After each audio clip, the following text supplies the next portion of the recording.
In this video, we will take a closer look at some of those different function transformations that seem to have the same effect on the graph of the function. Let's go to our base function f of x equals x squared, and I want to accomplish two different function transformations. I would like to stretch this graph vertically by a factor of 4, and separately I would like to compress it horizontally by a factor of 2.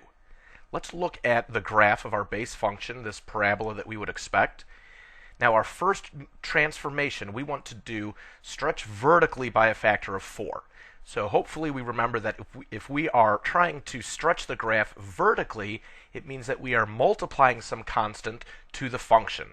We want to stretch it by a factor of 4, so we should multiply the function by 4. And we can see that points like 1, 1 have been stretched up to 1, 4. There's our stretch vertically by a factor of 4.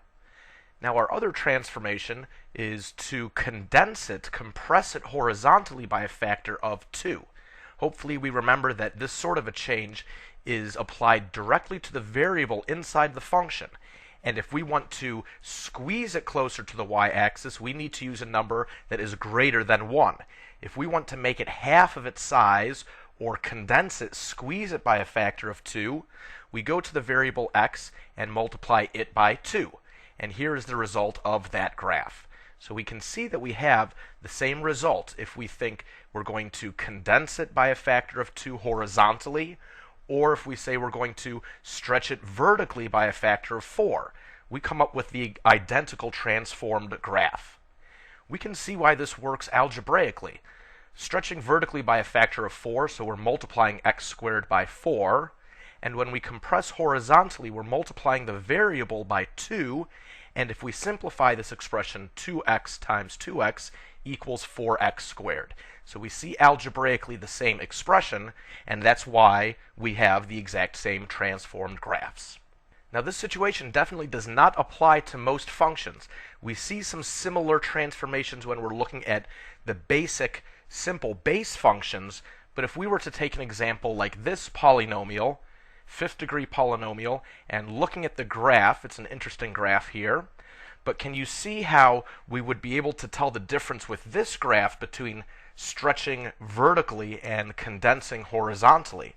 Let's actually go through the same steps with this function. And before we go there, let's zoom out on this graph so we'll be able to see some of these transformations a little bit better.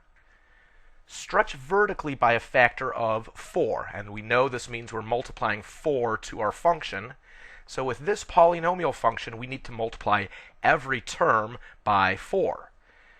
So this leads to 4x to the 5th minus 4x to the 4th minus 4x cubed plus 8x squared minus 16x, and this should be a minus 8. So let's fix that right now.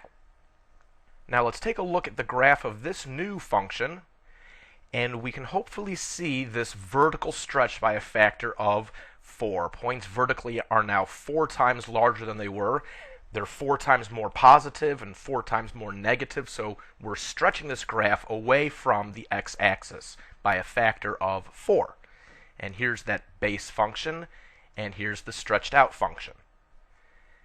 Now in the last example with x squared, we saw that stretching vertically by 4 was similar to produce the same transformed graph as compressing horizontally by a factor of 2.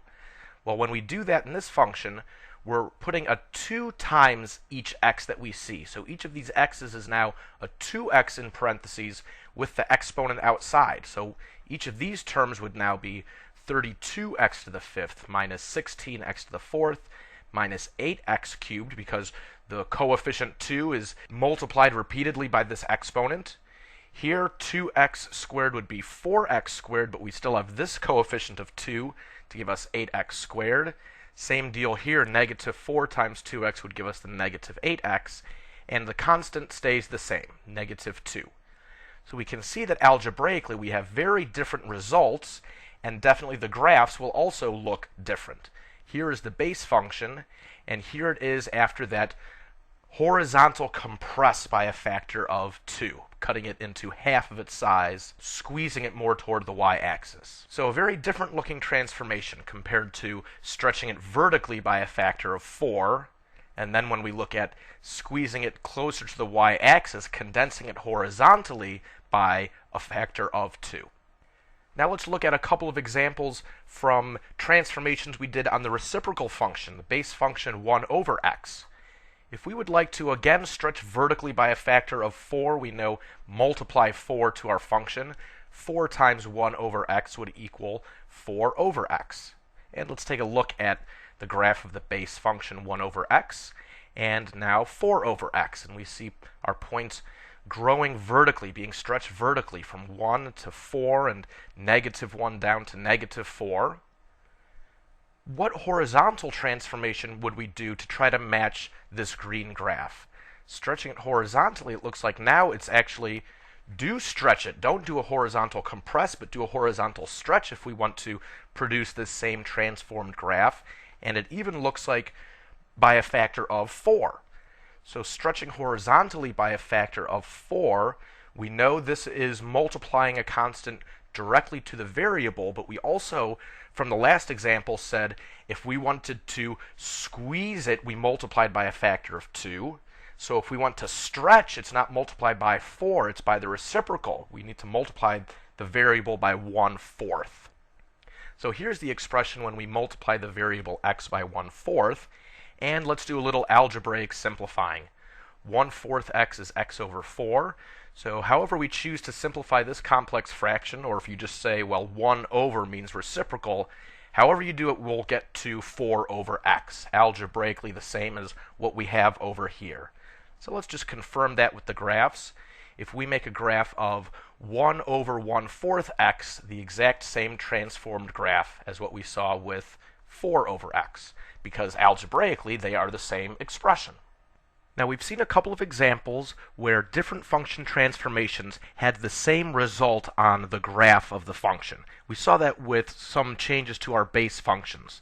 And then we also saw that 5th degree polynomial, which was a good example of how those different transformations really didn't make the same changes to the graph. But I want to stress that we don't need to make a very complicated function in order to see that different transformations really will have different effects on the graph. Let's go back to our reciprocal function 1 over x. And what would we do if we wanted to reflect vertically and reflect horizontally? So reflect vertically, we're changing the sign of the entire function from 1 over x to negative 1 over x. To reflect a function horizontally, we find the variable x and change its sign.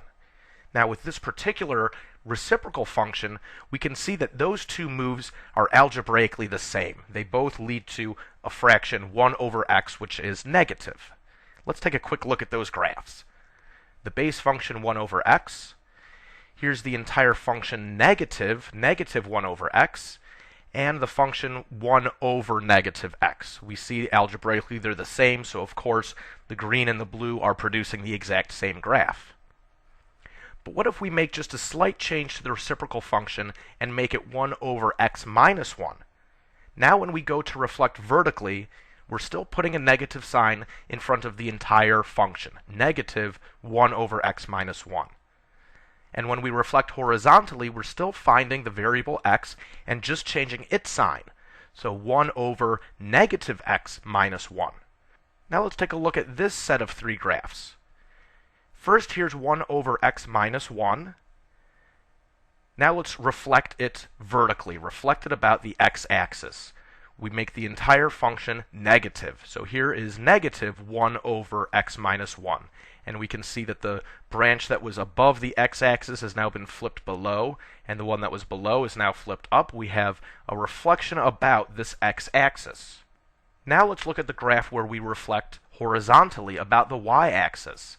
This branch up here that was in quadrant 1 has been reflected over into quadrant 2, and we see a reflection of these branches as well.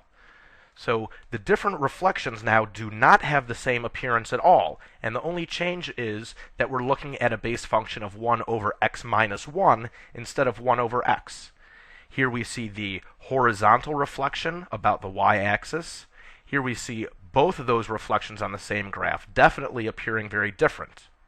Now you might say to yourself, well, it does look like these two graphs are shifted 2 units apart. And the way that we'd be able to tell that would be to look at the functions algebraically.